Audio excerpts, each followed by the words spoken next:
Hi everyone, this is AutoML and Training Committee meeting on 6th of March.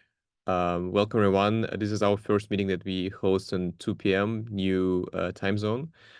Please let us know if this time works for you better, and I hope we can find like better time for everyone to attend these calls on a regular basis.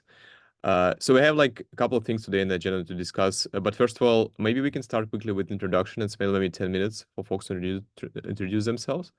So I can start with myself. My name is Sandra. I work at Apple, and I'm leading the AutoML and Training group in the Kubeflow community. I'm also part of the steering committee, and I'm been in the community for almost 6 years and contributed to almost all the components. So if anyone here on the call wants to introduce himself, please feel free to do it, and we can get started. So anyone else?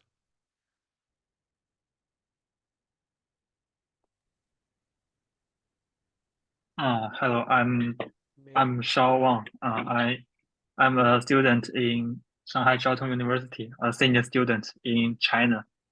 I want to apply for Project 6, push-based matrix collection for CATIP in upcoming GSOC. My major interest lies in cloud infra concerned with Kubernetes and also AI infrastructure. Thank you. Thank you, Shao. Nice to see you. Hi, Andre. My name is Shitish, and I am living in India, Mumbai. I am in second year computer science branch, and my major interests are in LLM models, and I have worked with transformers, making it from scratch using NumPy and CuPy libraries. So this year I am targeting for project number 4, fine tuning LLMs using CATIP. So I'm working on that project. I'm planning to work. Thank you. Nice to see you. Thank you. Hey everyone, my name is Sundipan Panda. I am a Kubernetes member. I am basically involved in SIG contributor experience, and I am also a CNCF community organizer. And I am interested in contributing to Kubeflow and as part of GSOC, and I want to work on supporting distributed JAX for training operator project 5. Nice to meet everyone. Nice to meet you, Sandeepan. Hi, I'm Shashank, and currently I'm interning at as a LFX mentee for KCL, which is a CNCF sandbox project, and I'm interested in project 8. Nice to see you. Thank you. Hello everyone, my name is Vera, and I'm currently a master's student at the University of Pennsylvania, majored in computer science, and I'm currently a business intelligence engineer intern at Amazon, and I'm really interested in Program 7. Thank you all. Thank you, Vera. Nice to see you.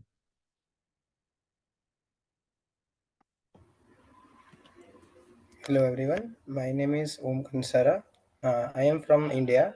So I am currently in fourth year of computer science engineering, specialization in artificial intelligence. I have done internship in developing chatbot applications using LLMs, and I also work with Kubernetes, deploying customized versions of open source projects using Kubernetes on Google Cloud platform.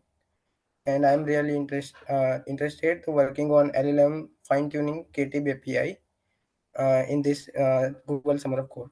Thank you. Thank you. Nice to see you.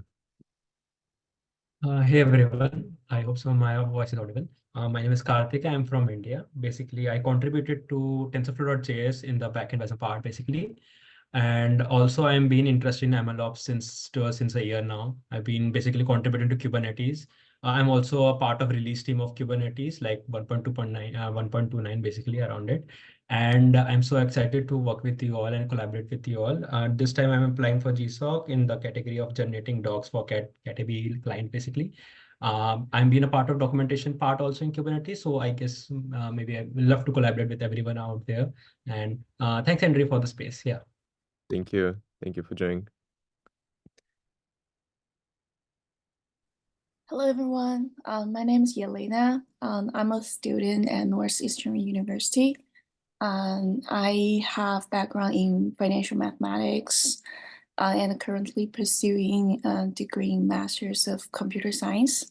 I'm interested in project number 6, and I look forward to work with you guys. Thank you. Thank you, Elena. Nice to see you. Nice to see you.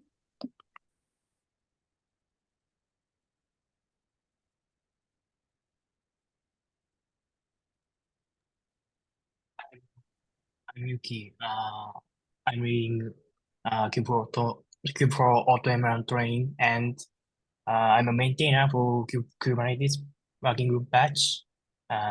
Thank you. Nice to see you, Yuki. Thank you. Hello, everyone. My name is He Zhixie, and you can also call me Helen. I'm currently a first-year graduate student majoring at computer science at UC Davis, and I'm very interested in Project 4. So look forward to work with you guys, and nice to meet you. Nice to meet you, Elena. Hi, I'm Saurabh, and currently I'm a founder of a metaverse company. We are building metaverse product for Indian consumers, and in past I had an experience of working as a DevOps, as a machine learning engineer both, and I'm looking to contribute to Kubeflow this year. Thank you, Saurabh. Nice to see you. Yeah, sure. Go ahead, Ricardo. If you want to introduce yourself. Yeah, just wanted to make sure that all students have introduced themselves, but okay, I think it's time to introduce myself. Hello, I'm Ricardo Martinelli. I work for Red Hat, and I am part of the release team for the upcoming Kubeflow 1.9 release, and also I'm contributor of the pipelines components. And not to mention that also one of the sorry, Yeah, someone's yeah. And I'm also part of the Google Summer of Code as both as a mentor for Project 10 and as an org admin. So if anyone has any questions about the overall Google Summer of Code process, dates, or anything else that's outside of the scope of the projects, just reach me out on the GSOC participants on Kubeflow Slack. Thank you, Ricardo. Right, I think we got almost everyone. Anyone else here on the call who just want to quickly introduce himself?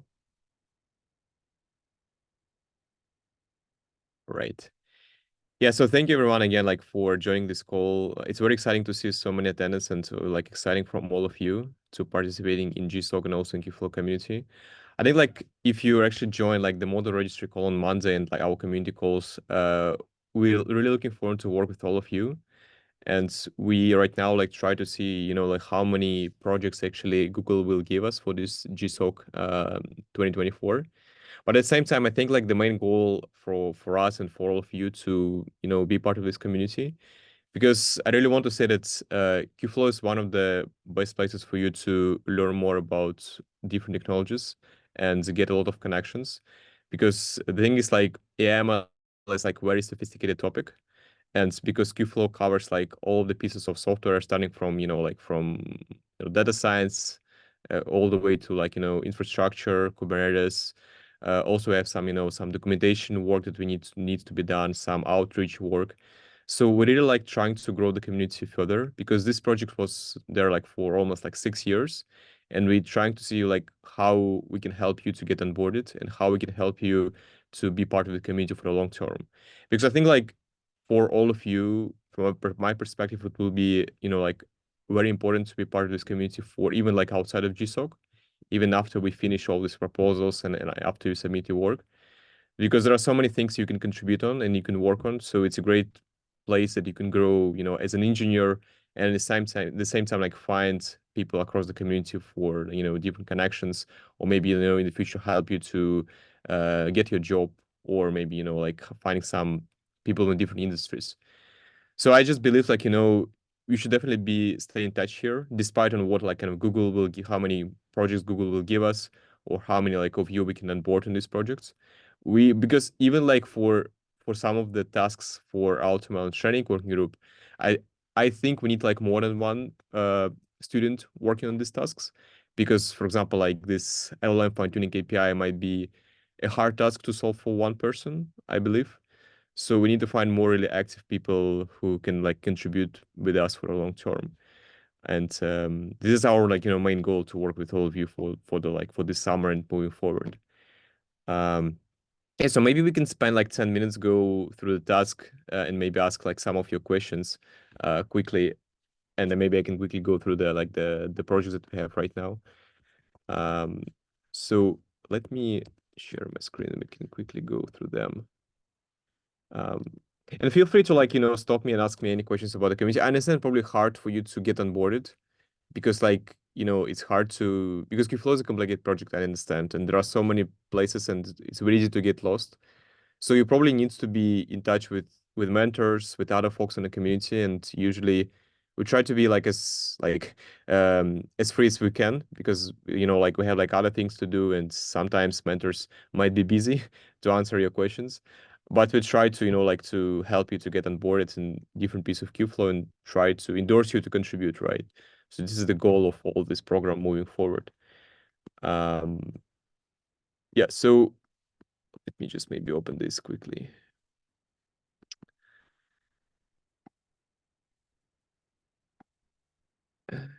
Just a second. I think as I said on the Slack channel, one of the most important thing right now for you to understand how you can contribute to Kubeflow, and starting to assign some of the some simple tasks for you. So first of all, like I think I shared the guidelines already in the Slack channel, but to just reiterate on this, please read this contributing guide from the Kubeflow documentation page.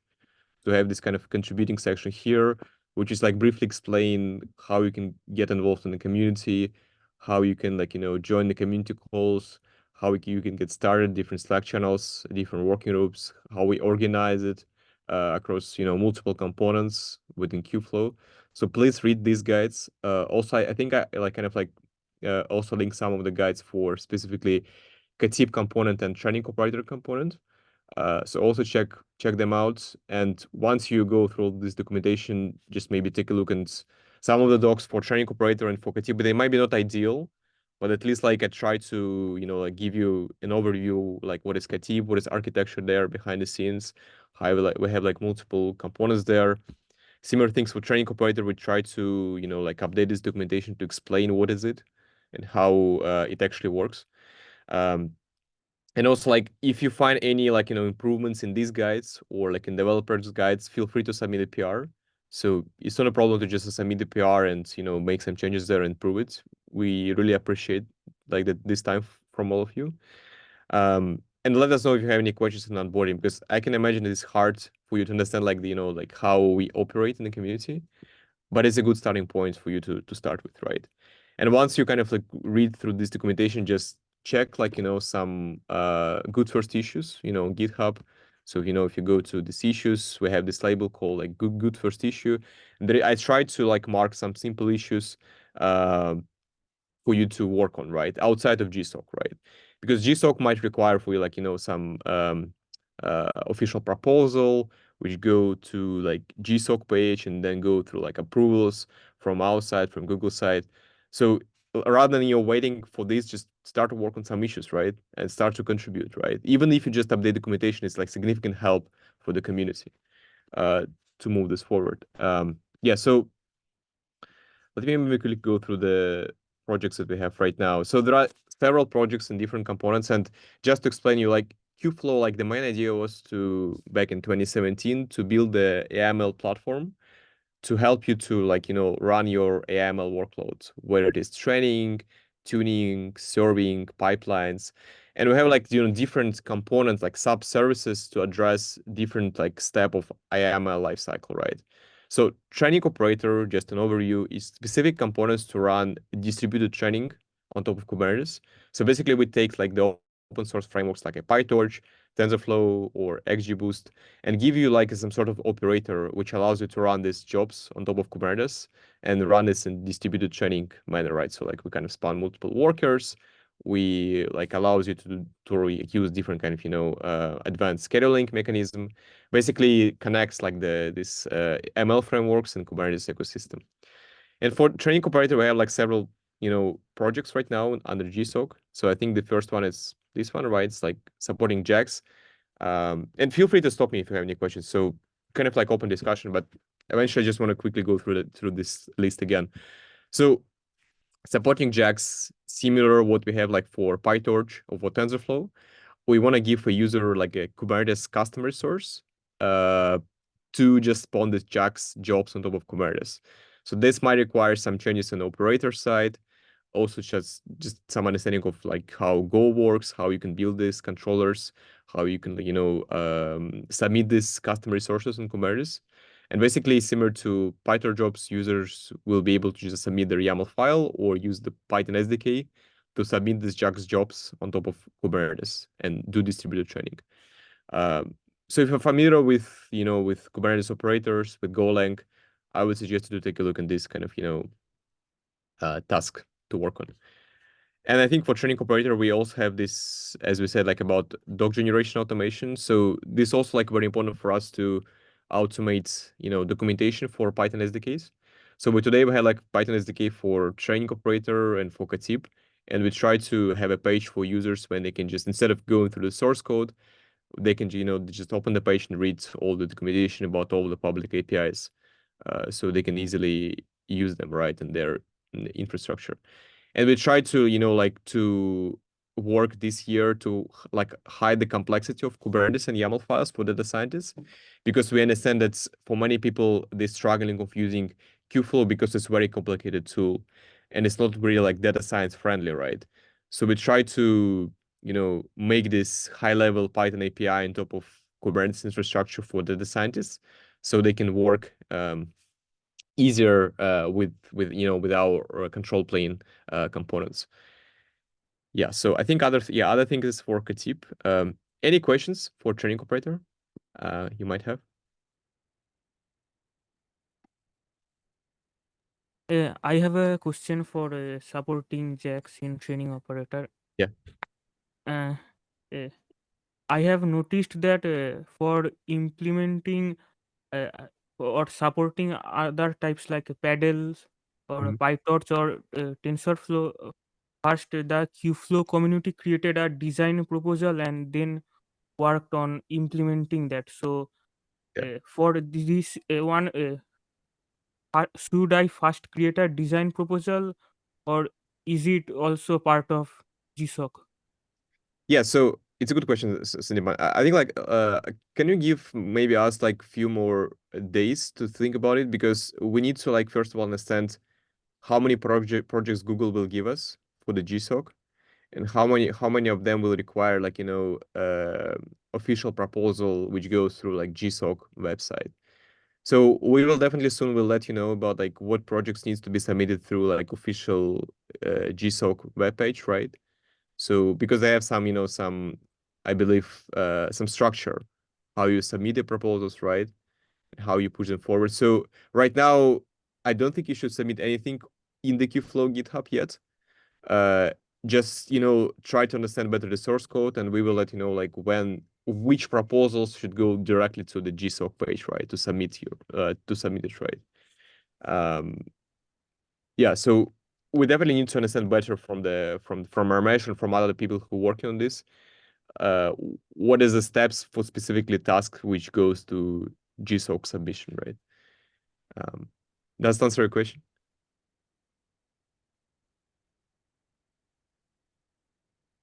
Yeah, okay. I understood. Yeah. Yes, sorry about the confusion here, but I mean like GSOC like outside of our control, so we don't have like the power of say, hey, like we have like so many projects that students can work on, but the problem is we cannot like endorse GSOC organizers to say, hey, we need like 20 different projects, right? When people can submit, so it's kind of like out our control or how many projects we're gonna have. So yeah, just wait, and we will definitely let you know like how how you should submit the proposal. But eventually, yes, like even if this project will be outside of GSOC, you should like eventually we probably should go through like through the proposals, like the official proposals that we have previously for pedal or for like TF job, right? So for anyone else, like let me maybe quickly show you. So we're talking about pedal operator proposal. So I think Sandipano was talking about like this kind of proposal that previously community submitted, because usually if it is large task, we require community members to submit the proposal and review it. Like the contributors, like the mentors, owners will actually review the proposal, and then we just start the work on this proposal. If it is like a large task which require multiple sprints or multiple releases to work on, right? So this is how we try to operate, like similar to Kubernetes, right? Kubernetes, you have like the think around Kubernetes enhancement proposal. When you want to submit any feature to Kubernetes, you have to submit the CAP, right? And then it goes to like a review board, and then it being accepted, and then you start working on this, right? Yeah. So, all right. So let me maybe quickly go through the KTIP issues, KTIP projects there as well. So yeah, let me. So yeah, for KTIP we also have like around I think three, if I remember correctly, actually four different projects to work on. So I think like the one of the most complicated one would be supporting LLM tuning APIs, and I think I kind of like tried to explain it on the last call a little bit. So if you didn't check the recording, please just follow like our latest call. But eventually, idea was similar to training operator. Like we recently, maybe let me quickly show you the example. So we recently implemented new Python SDK, which calls train, just train Python SDK, which allows you to simply fine tune your LLM based on the dataset and the model that you want to like fine tune. So the idea is to give users simple Python SDK where they can use in their notebook or in their environment when just specify what models they want to fine tune. So fine tuning is the process to like retrain the model on a new dataset. So if you had like some sort of pre-trained model and you want to fine tune it, usually it's like the way of how people do the machine learning today, rather than training model from scratch. They try to fine tune it on a new data set because it actually gives some good results. So here the idea is like user just provide the model here, like they take in the model from Hugging Face or from other like model providers. Then they define the data set they want to fine tune it. So here this example like some public data set also from Hugging Face. And then they define like some training parameters like LoRa config. So if you're familiar with Hugging Face API, there are several kind of parameters for the transformers. So here the user said like what is the config for the transformer, what is the config for trainer, and then they define the resources to fine tune the model, and everything happening behind the scenes. So we kind of like download the model, we download the dataset, we have our own kind of custom trainer. So this trainer actually will fine tune the model, and user just doesn't need to worry about building the images or defining this training epochs, right? So they just specify the parameters and use our infrastructure to easily train the model using these parameters. So just if you want to work on this, I would suggest you to take a look in the proposal this proposal was submitted before. This one for training operator, how this train API looks like, and maybe go through like some examples or some source code, what exactly changes we did. So similar to training operator, we want to let me just make the proposal, add the proposal here. So similar to training operator, we want to do the same for KTIP. We want to provide a simple tune API where people can fine tune, when people can optimize hyperparameters for their models. So just maybe a little bit about the KTIP. So KTIP project was dedicated to do AutoML, specifically just right now hyperparameter tuning, because hyperparameter tuning I think it's in some sort of the V1 stage right now, and we can say that KTIP is pretty good of some sort of tuning your hyperparameters. So if you want to optimize some hyperparameters for your model, like learning rate or number of epochs, you can easily use KTIP, and KTIP will orchestrate all of the required Kubernetes services to actually do the tuning, the optimization of your hyperparameters. So for this specific task, we want to give a user simple API where they can say, hey, I have this model. I want to optimize these parameters. And when this model has been trained, I want to just fine tune it on the PyTorch jobs. So basically the idea is like, hey, like we have like some, let me show you the example again. So some parameters, just a second, SDK. Yeah, we have like some of these parameters, right? In this trainer, right? Like for example, I have like learning rate, right? Or I have like number of epochs, and I want to tune them, right? So we want to use the Ktype infrastructure to actually tune these parameters using the Ktype architecture, right? And we also like Ktype, like it is possible to orchestrate PyTorch jobs within Ktype trials. So if you take a look in these architecture diagrams for Ktype, like here, basically when the Ktype spawn multiple trials to train the model, it is possible to spawn PyTorch job within the trial. So Ktype will orchestrate these PyTorch jobs and it will actually optimize parameters on every trial, right? So we want to build this kind of high level API for users so they can define, you know, like the parameters they want to optimize, and again, like the model they want to use and the trained data set they want to use to actually do the parameter optimization during the fine tuning. Yeah, so this is the one time, this is like requires so much discussion. I don't think we probably won't spend time right now, but just take a look in the proposal for training operator and feel free to let us know if you have any questions for this. Because I think it's like, you know, is a thing that we need to have a clear proposal and discussion on how we want to implement from the user experience point of view. Yeah, so other things for push-based metrics, you know, similar to like, you know, right now in Ktype, we kind of like using the pool-based mechanism. So, right, we want to like provide an API for user where they can directly push metrics directly to Ktype DB.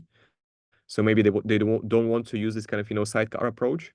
So this require some SDK changes so they can directly push metrics to the Ktype database when the training is complete. Automate docs generation similar to training operator. We want to do for Ktype this as well. Can I ask a question about Yeah. project 6? Yeah, sure. Please open this issue, the issue concerning the project 6.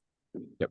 I raised a question in this issue, 就是in the article you proposed in the archive, look at the picture above. Picture. The paper you post at the archive shows that there may exist some there may already exist some push-based way to collect metrics. Look at the photo. Look at the yes. Yeah. Makes sense, Joe. So yes, so the paper was said that you can do push metrics already, but the problem is we don't have like the clear API. So the idea like how Ktype push metrics today, we have this kind of like gRPC. Let me show you. So these gRPC APIs, which called report observation logs. So right now, this API is being executed from metrics collector. Like metrics collector is just another sidecar container that we run. And when the metrics collector is complete, is actually using this gRPC API to push metrics to DB. But like paper said that users can directly use this gRPC API by themselves. So like rather than using, you know, our SDK, they can just invoke this gRPC API from that training code, and then they can push the metrics once the training is complete. But we don't have like the clear user experience how to do it, right?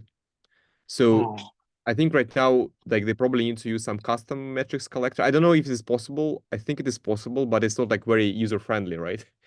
So yes. Yeah. In the Python code, we just push the metric directly to the Ktype DB. Yeah. I know. That's right. I get your idea. Yeah, so I think the initial idea, and we are open to different suggestions, so we don't regularly finalize on the design here yet, but the idea is to use some public APIs in Ktype client, so they can do, hey, I have these metrics, I want to push it. And then we're going to wrap this kind of gRPC API, so similar to what we did for get trial metrics, right? So get trial metrics also like invoke the gRPC API here to get the metrics from the Ktype DB. So we want to kind of like abstract this complexity of gRPC APIs and just give a simple API for user to use it, right? Yes, I know. Okay. Yeah. Sounds good. So I think this is similar to training operator. We want to automate some docs generation. I think the last one is about like supporting different parameter distributions.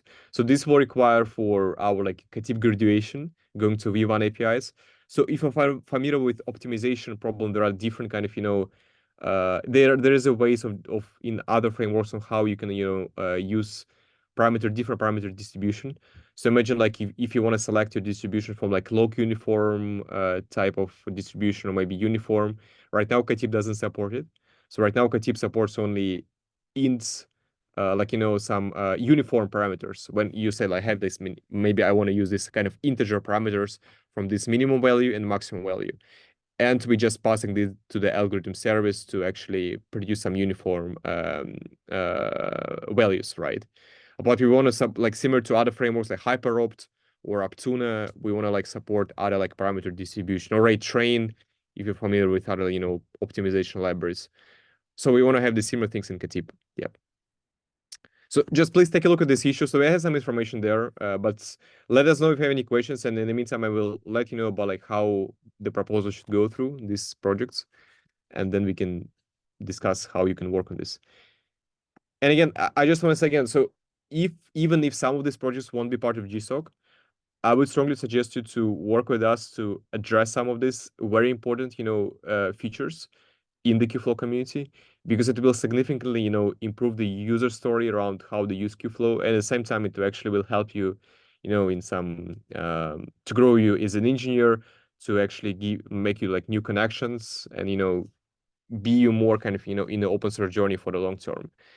Because I can say you like I've been in this community for the last like 5.5 years, and it will like significantly like improve your career growth for the long term. And it's a great opportunity because it has so many different pieces you can work on despite in your background. If you're a software engineer, if you're data scientist, if you're like Kubernetes engineer, or even if you're just a like a technical writer or project manager, right? You can help us to grow this project forward. Yeah, so I can see some questions.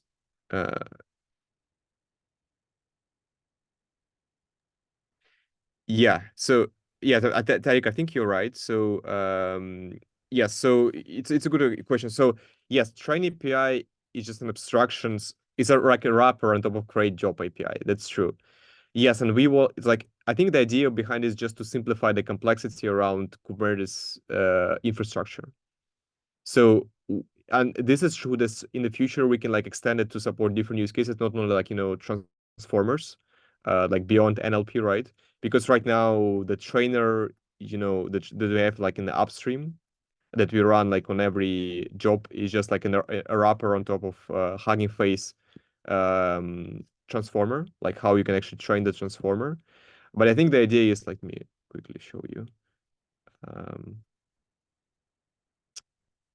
Yeah, so this is the trainer. So basically this script will run on every worker when we start our Python job, right? And if you take a look into how this works behind the scenes, it's just, a simple like training loop, which using the Hugging Face APIs to train your transformer, right? To fine tune your transformer. So the idea is like in the future, we can like, have other trainers, not like Hugging Face LLM trainer, maybe, some image classification trainer or anything else. I think right now, because everyone else is doing NLP type of task, we're kind of focusing on this. But in the future, we want to support more kind of use cases, right? So we can see like utilize our infrastructures, like Kubeflow infrastructure, but at the same time, like provide user like an easy way to use it, right? Using this Python APIs.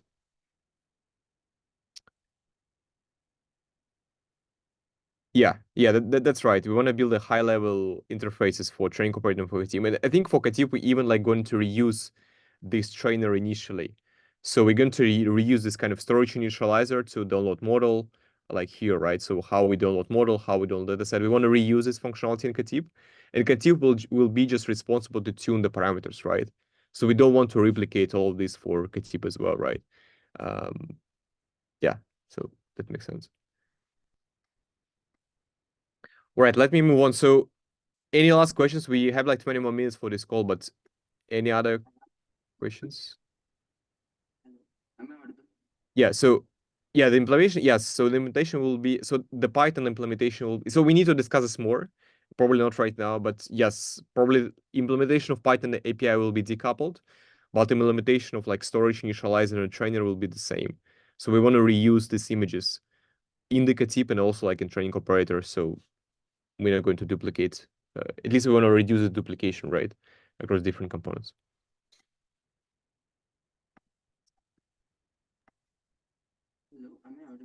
Right, let me on. So maybe I can quickly go through like the release items here, like for you, Ricardo. You're still on the call, right, Ricardo?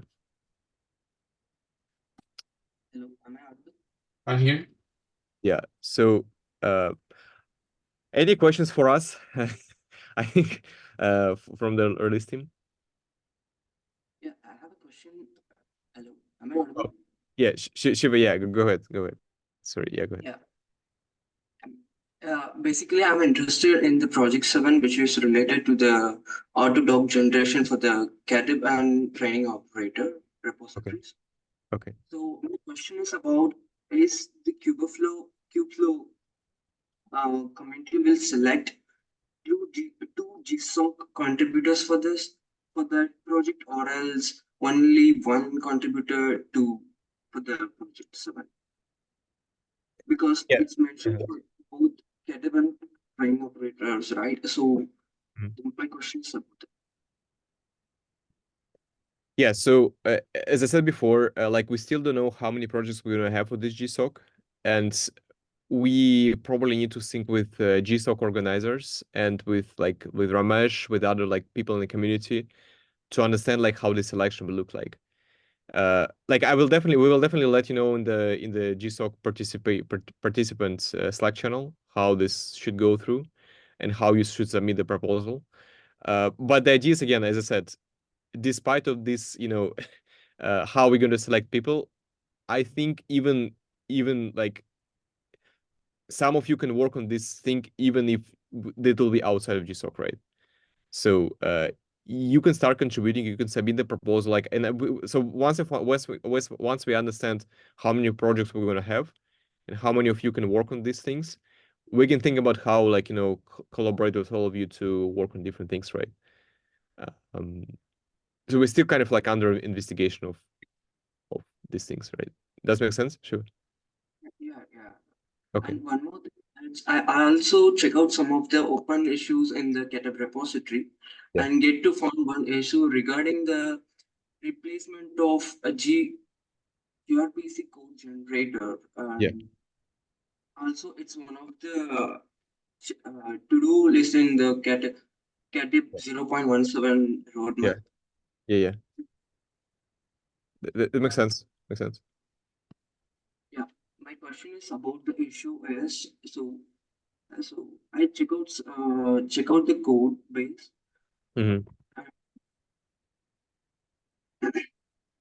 Which any suggestions or recommendations from you to get started with this issue? Yeah. So yes, feel free to like submit your questions to the issue. I will try to like answer them. But eventually, as I said, like please check this developer guide. Like we have this kind of developer guide within Katip right here. How you can get started. And also like yes, you should like usually you should like fork the repo. You should create a branch. You should submit the PR from your branch. Like I think we have some of the information here. So in the Kubeflow documentation, in the contributing fork. Yeah, probably maybe not everything, but we follow the similar guidelines as Kubernetes. You have to fork your repo, you have to create a branch, then you have to submit the PR from your branch on our repo. I can definitely will probably need like better information on this, but let us know if you have any questions there. And if you have any questions for this specific issue, we also will try to answer. But the idea is, yes, we want to like replace this legacy tool to generate gRPC APIs with a new one. Yeah, so I will take a look in your comments, and I will try to respond it once I have time. That sound good? All right.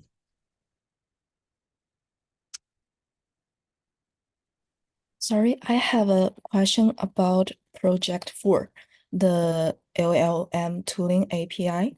And thank you for your explanation. It's very clear.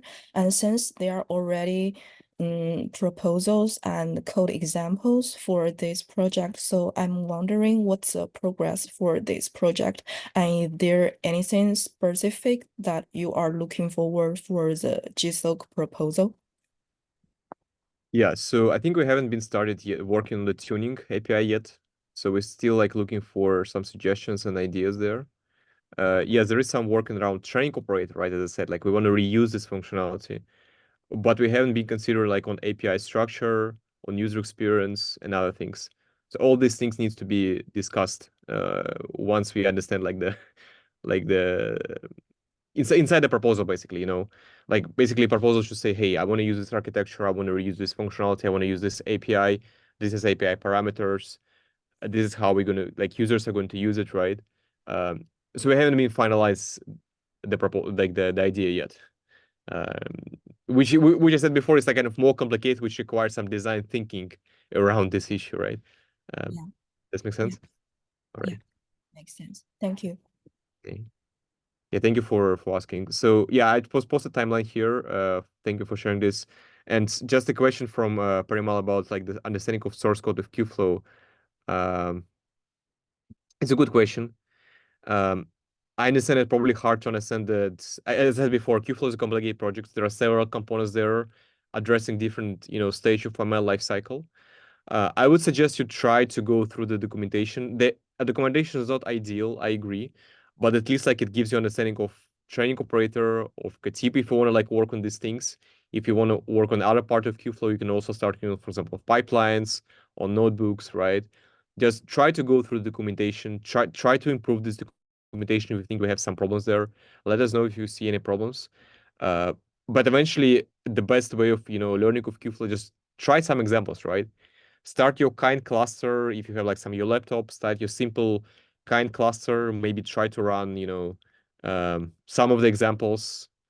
I think previously I was trying to like adding some simple example that you can run from your local machine, where it doesn't require, you know, large scale Kubernetes cluster. So you can start this kind of a mini cube or kind cluster and try some examples and just to see how it works, right? So the best thing right now for you to get familiar, just try out this tool, right, for you and understand it, how it works, right? Yeah, let me post it here.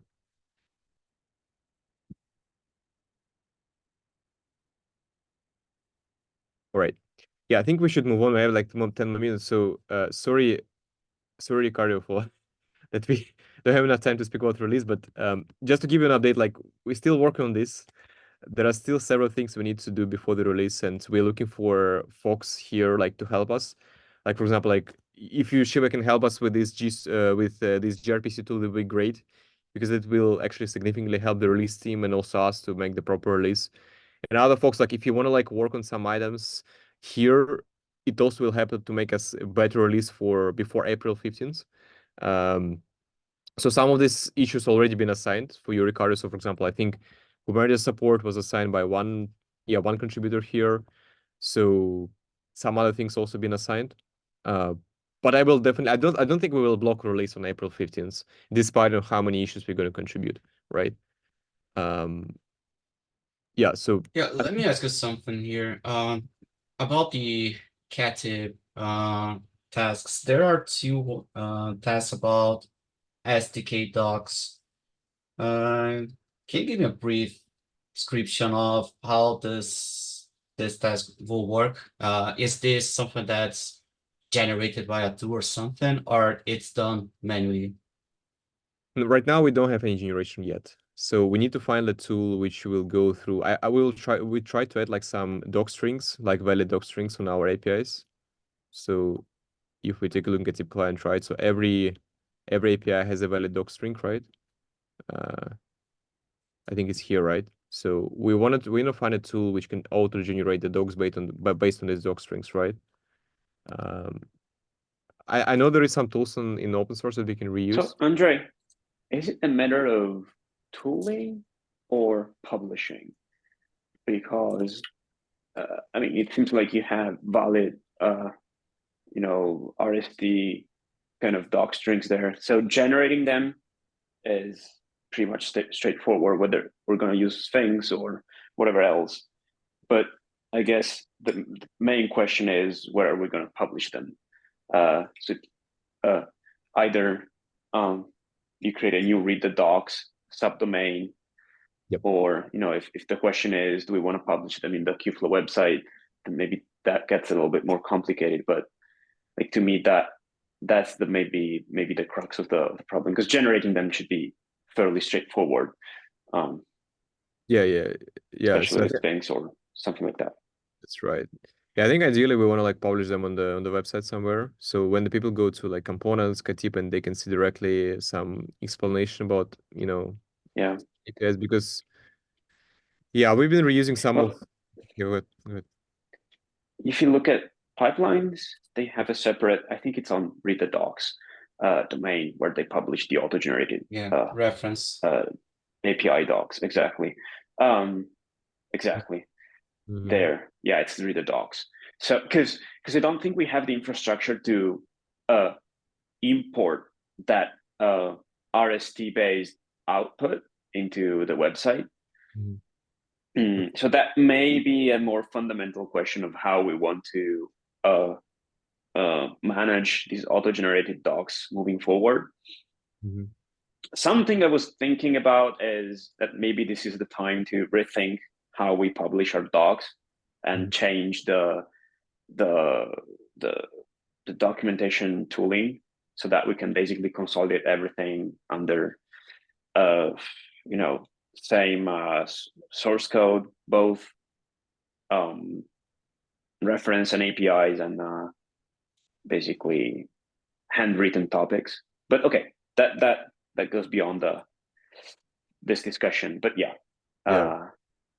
generating is one step, publishing is another. So just wanted to put it out there.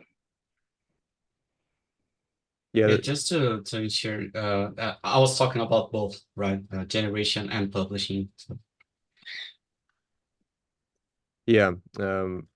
So do we know if Hugo supports this RST based docs that we can like import on the website? No idea. Yeah, I think we need to like understand these things, right? Like if we can just, maybe automate the PR, PR generation once this script has been run, right? And then just this PR will update these docs on the website, right? So I think this issue goes beyond the release. That is why I added to the GSOC proposal, right? So we need to find some ideas there, right? How we can do it. But eventually we want to see everyone in one place, right? Even like pipelines, not ideal, right? Because it's separate. Look, this is a discussion I wanted to have pretty soon outside of the scope of the release. Like how do we want to think about our website, especially the documentation? Maybe we need to move away from Hugo and use something else for the long-term longevity of the documentation. So that's a discussion I'd love to have pretty soon.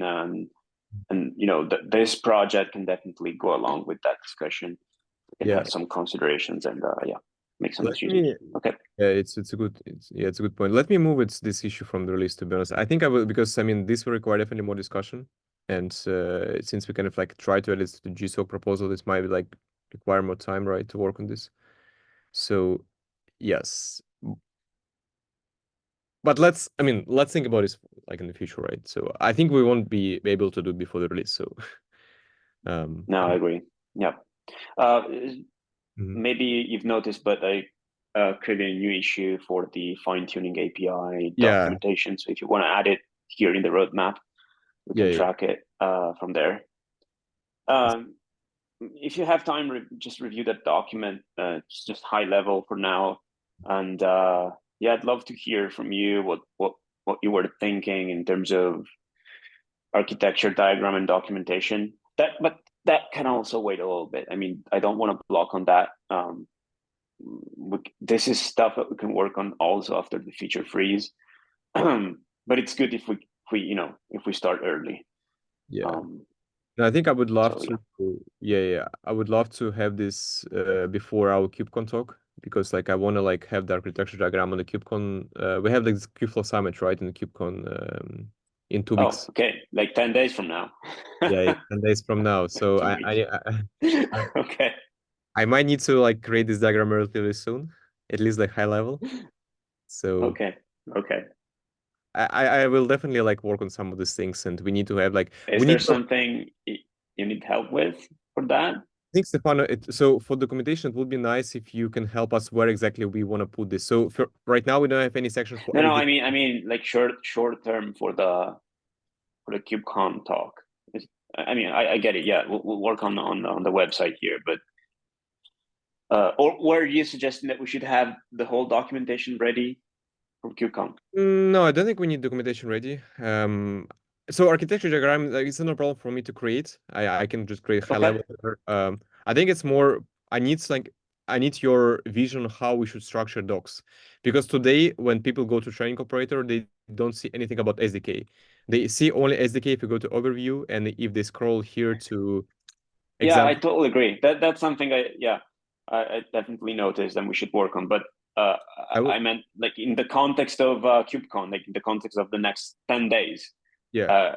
Is there something you need help with to create material or something like that? Yeah, I think I see. Let me ask Jono and Yuki also. I think Yuki on the call still, but Yuki, do we need any help from Stefano like on our talk in 10 days? Yes, actually, I don't have any preparation for YouTube conversation. So yeah, if he can help it, it would be great. I think Stefano, like maybe it would be nice if you can review our content. So I'm planning to Yeah, I can do that. Submit some draft slides today. Like I will Okay. definitely need to do it today. And if you this will be part of Kubeflow Summit. Are you going to be a KubeCon first? Let me ask you. Or you're not going to Paris? Yeah, I'll be there. I still don't have a Kubeflow Summit ticket, but I'll get one. All right. So yeah, I'll be there. So yeah. Yeah, that's great. So if you can help us with reviewing content, it would be nice. And then we can work together to see how we can, implement it. And for everyone else, for everyone else on the call, we have this Kubeflow. 1 second, sorry. We have this Kubeflow Summit. So if you were in the KubeCon this year in Paris, so we have this kind of Kubeflow Summit, and we have like a few talks there. So if you be in the KubeCon, please, you can even like meet us in person. If any one of you decided like to go to KubeCon, we will be there, and we can work together to discuss some topics around Kubeflow. Yeah. So yeah, we'll also have a booth, Kubeflow booth. If you're around during the conference, you can find us there. And if you cannot be there, no worries, because all the sessions will be recorded, so you won't miss much besides meeting us in person. Yeah, that's correct. So it will be our first KubeCon booth for the Kubeflow. So it's a great conference.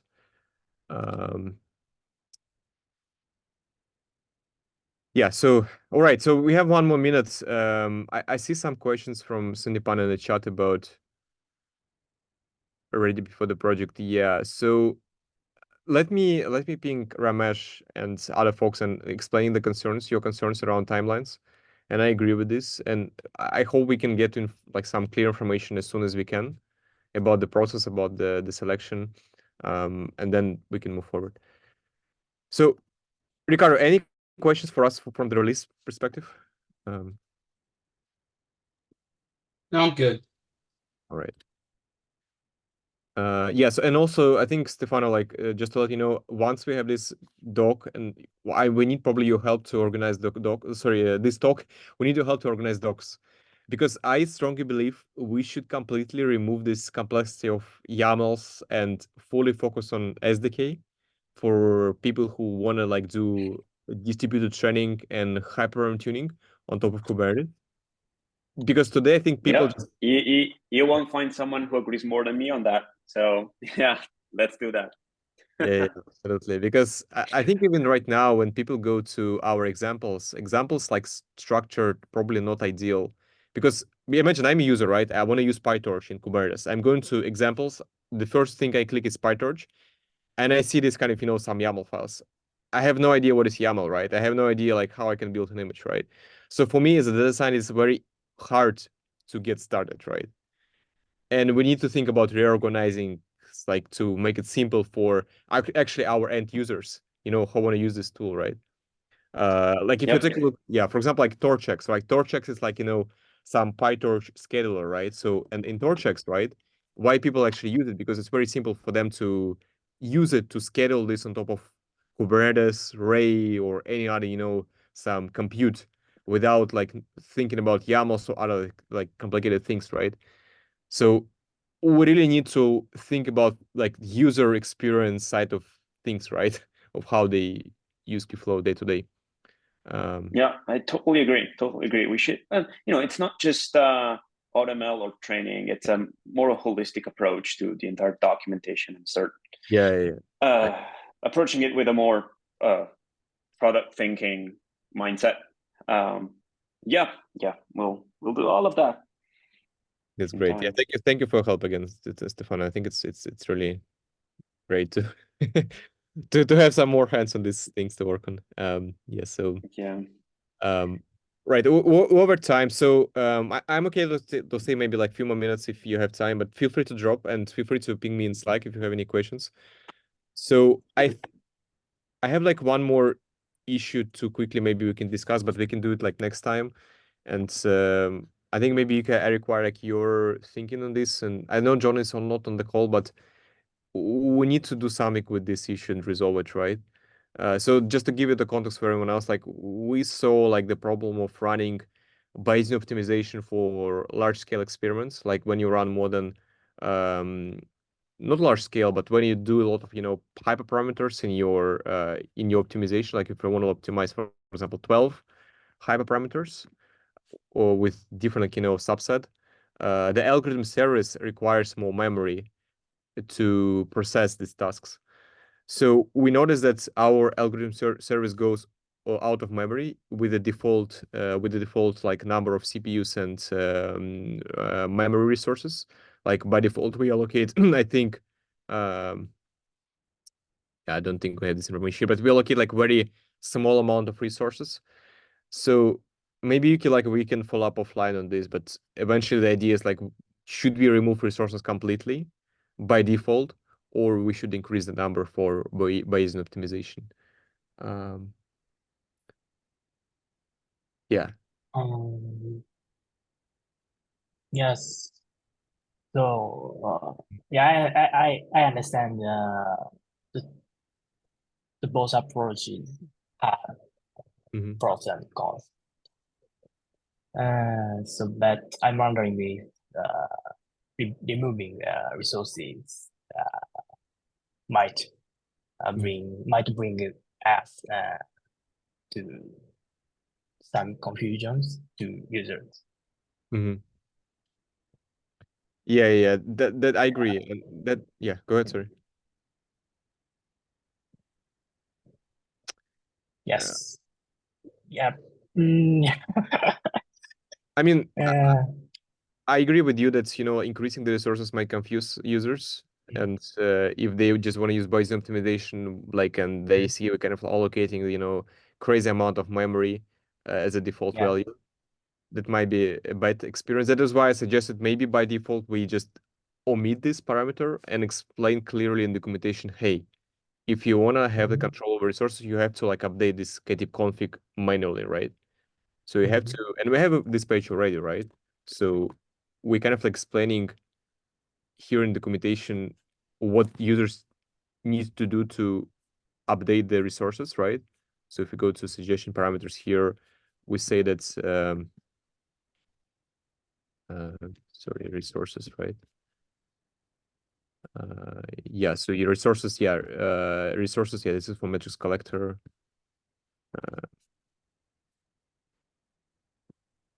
Metrics collector. Yeah, here. So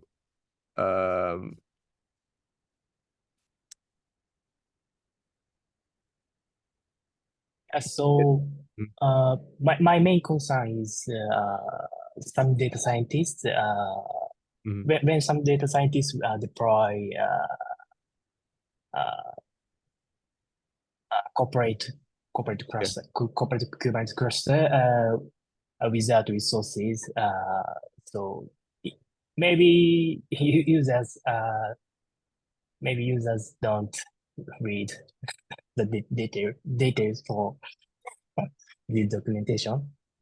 So yeah, but I understand. So removing just removing resources from our example would be useful.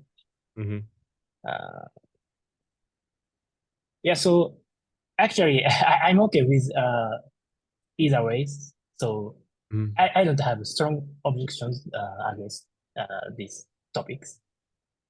So I think this kind of, your concern about best effort and eviction, it's valid, but in the same time, if you want to use Katip in production, you still have to like understand all the pieces of the software, right? You still have to like understand what is like, Katip config, how you should configure it for your production environment. So if you decided to go from the POC to production, like in any case, you should know all the pieces of software, right? And I think these people who want to use this in production, they usually like set up this, like, these resources by themselves, right?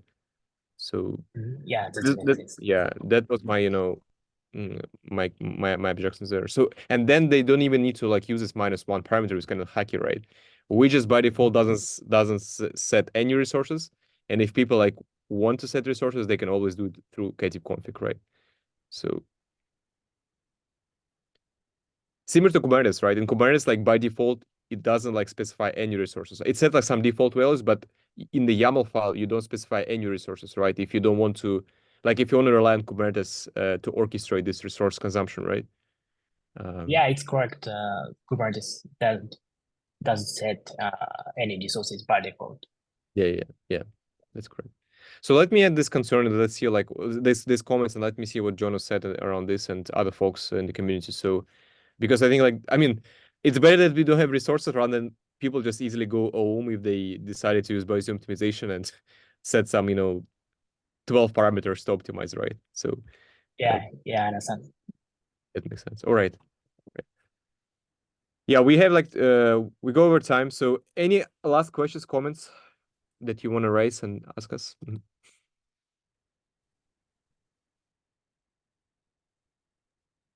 In the fourth project, can you explain or what do you want or what you are expecting it from it? So I understood what exactly the project is, and we have to give the model name, the data set, and we have to tune the hyperparameters. But what extra you are expecting from us, and what's the rough flow of the project going to be? Yeah, so for this LM tuning, I think the expectation is like you help us to design user experience. You help us to design how this API looks like, how you can reuse the existing functionality from training operator. So, and I think like it's more important to like propose your ideas around how data scientists can use this tool, right? Okay. Yeah. So we have to increase its reusability as such. Yeah. That's right. Because we still like under discussion this topic. We don't have like concrete steps, right, for you what you need to do, right? So we open for different ideas or proposals there. Okay, sure. And the LLMs or the LLM APIs which we are going to use are mainly they based on text generation or anything. Yeah, I mean, initially, I think, yeah. So initially, I mean, Ktip just orchestrate trials to run like multiple training jobs, right? Yes. So Ktip doesn't do anything relates to like inside your training code, right? So you can orchestrate any type of optimization trials, right? Sorry, training trials, right? So I think right now since we have already like working trainer in training operator, which based on also like on top of transformers, we're just going to reuse it for LLM tuning for Katip. But like in the future, like we can extend it to support different trainers, right? Maybe just as I said like before, image classification trainer or Okay. anything else. Got it. Thanks. Yeah, and I have a question for like project 4. Like you mentioned, like we have to develop an SDK what if the project is not selected in GShock? Can we work like something TensorFlow playground type thing, like web UI for hyperparameter tuning? Mm-hmm. Yeah. Okay. So your question is like, can you work on other projects or? No. Actually, I was asking for like we have to like the project has mentioned like we have to develop an Python SDK. Okay. Rather building Python SDK, can we go for web UI just like TensorFlow playground? Yeah, like where just you yeah. So yes, we already have a web UI for Katib. So we already have maybe quickly let me share. So we already have this what is it, getting started, right? So running an experiment. Okay, just a second. This one, right? So this UI that you see here is the Katib UI actually. So Katib UI, it is right there. So if you go to package, UI, and this one, right? So this is the source code for Katib user interface. So it has some capabilities of you to track the experiments, also to analyze some. I think we have some running an experiment. Is it here? You're running experiment with UI. So here you can see this is UI. Give you an ability to actually submit like the YAML file, create an experiment from simple boxes, right? And also track them, right? So this is already implemented. So we already have this. So some of the users, yes, they kind of use this UI, and we need to find people who can help us to work on this and improve it, right? Because it's not like ideal. We want to have more features there, right? So you can track trials here, right? You can track metrics here and other things. But you're right. I mean, SDK is just one way of how people interact with our control plane, right?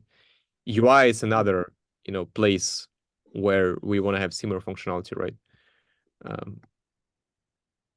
Does make sense? Yeah.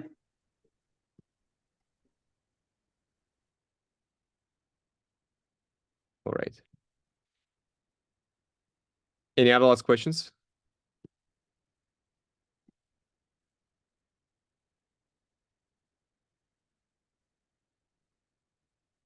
All right, sounds good. So thanks everyone again for your time and for attending this call. Again, as I said, we definitely will let you know. Like, I understand probably like right now, like you don't have concrete, steps on how you should submit the proposal on GSOC. We definitely will let you know soon on this. But at the same time, as I said before, like in the beginning, right? Just if you want to, like, I guess like the main idea of GSOC for you grow as an engineer, find people that you can work on and find, grow professionally, right? So even outside of GSOC, it's a really great place and a unique place where you can, especially like in the IML, right now, the trend around the IML, Kubeflow is a great place of learning so many things and understand them better. So it can definitely help you to, to be professionally educated in different aspects, right? And at the same time, community is very open. You can like freely to submit any PRs. You can be like, I mean, if you be like the part of this community for a long term, you also can like list yourself inside the owners files. You can also like be part of the working groups. So we try to like looking for new active people who want to be part of like working group leaders or working group co-chairs. Also, there are so many opportunities to work on, right? As I said, like there is like outreach that we are working on, like working group, or maybe security, other things that you can also like help the community to grow this project. And that is why I think like it's a great place for you to stay for a very long period of time, right? Because like it's a good opportunity for you to start work on something and at the same time, grow professionally in different areas, right? So I hope that makes sense to all of you. So yeah, thanks everyone for your time then. And we will probably gonna have a call in 2 weeks. I'm not sure if I can host this call. Maybe Jono can host the next community call. But at the same time, please track the GSOC participant Slack channel and track the GitHub issues and feel free to ask questions there as well. So we try to find some free time to, to work with all of you. So thanks everyone. Thank you for your time and see you in 2 weeks. Thank you. See you. Bye.